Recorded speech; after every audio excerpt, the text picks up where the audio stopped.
Next ఎలక్షన్లో ఎవరు గెలుస్తారంట? గెలవడం ఎలా ఉన్నా భవిష్యత్తు గురించి పవన్ కళ్యాణ్ ఓడేద్దాం అనుకున్నాను మేము. అదండి. నెక్స్ట్ మళ్ళీ జగన్ వస్తే ఏమన్నా అభివృద్ధి అయ్యే అవకాశాలు ఏమైనా ఉన్నాయంటావా? ఓ సంవత్సరం అంటే అనుభవం లేదని సంతృప్తి పడచ్చు కానండి 5 సంవత్సరాలు కూడా అలాగే ఉందండి. చంద్రబాబు ఏమైనా వచ్చే అవకాశాలు ఏమైనా ఉన్నాయా? చంద్రబాబు పవన్ కళ్యాణ్ కలిపి కూటమి వస్తుంది కాబట్టి కంపల్సరీగా రావచ్చు అనుకుంటున్నాను మేము. చెప్పండి, వచ్చే ఎలక్షన్ ఎవరు గెలుస్తారంటారు? జనసేన అండి, పవన్ కళ్యాణ్. మళ్ళీ పవన్ కళ్యాణ్ పవన్ కళ్యాణ్ వస్తే మళ్ళీ అభివృద్ధి ఏమైనా అవుతుంది? అభివృద్ధి అవుద్దండి. మీరండి గెలుస్తుందా?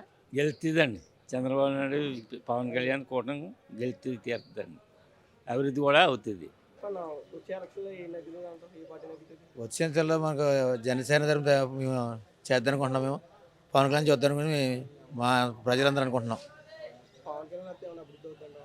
అభివృద్ధి చేద్దానే కదా అనుకుంటున్నాం. ఇప్పుడు అందరూ ఏం చేయలేదు, పవన్ కళ్యాణ్ చేద్దానే చూస్తున్నాం. మన కొత్త నాయకుని చూసుకోవాలి.